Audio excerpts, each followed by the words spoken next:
Hey, we're here to work on your relationship today. If you are interested in better communication with your partner, that's what we're focused on today. So stay tuned for this small little class. This information today is from the Gottman Institute. The Gottman Institute has decades of research that they've done with couples, and they've observed their communication patterns and observed the way that they speak and the way that they dream together to know what works and what doesn't work in relationships. The 4 horsemen of the apocalypse are the 4 ineffective communication ways that the Gottmans have come up with where they can predict with 90% accuracy whether or not a relationship will stay together. So these are pretty important. There are 4 main communication patterns that are not effective. 1 is criticism with your partner. 2 is defensiveness. 3 is contempt. And 4 is stonewalling. Now, you don't have to, if you find that you and your partner do exhibit these, this is not the end-all be-all. There are ways to actually help with that. Let's start with the first. The first one is criticism.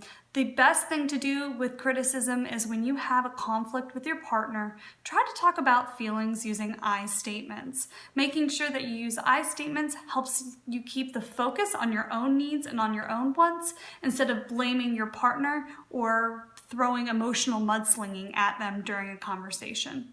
2 is going to be defensiveness. When you're working on defensiveness, that is a way that never solves a problem. It's really kind of an underhanded way of blaming the other partner.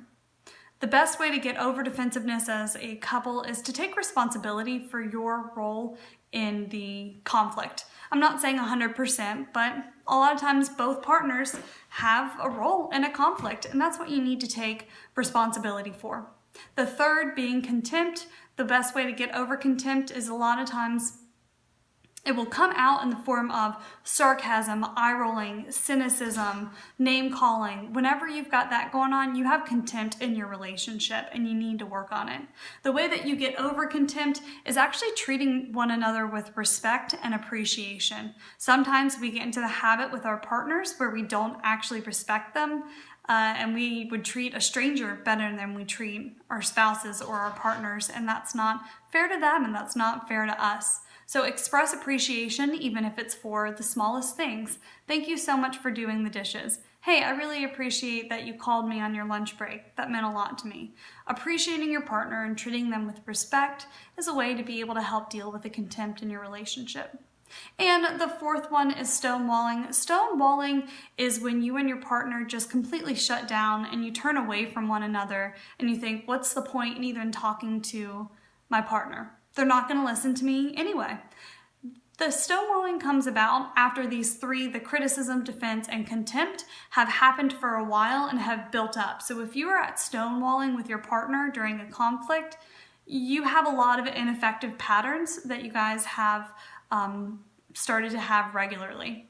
The best way to work on getting over stonewalling is whenever you're in a conflict and you find yourself getting upset or physically aroused or activated, is go ahead and take a time out. Take a break for 20 minutes and let your partner know you are taking a break for 20 minutes.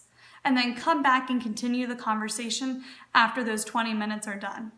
When we're in a conflict with our partners and we become very activated, our heart is racing, our palms are sweating, voice is rising, we start to yell, we're not going to effectively get through a conversation with our partners. At that time, it's better just to take a break, step back, calm down, relax, and then talk it over with your partner.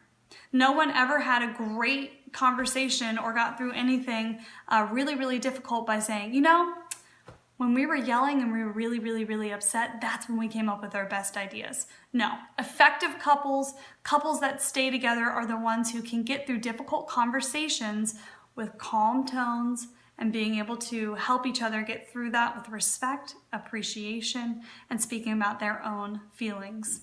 So try these things to help the communication in your relationship.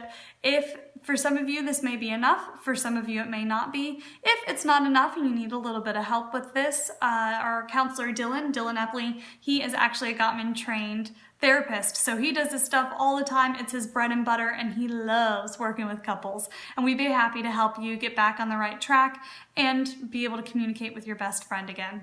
Hope this is helpful. Work on your communication, guys, and I'll see you next time.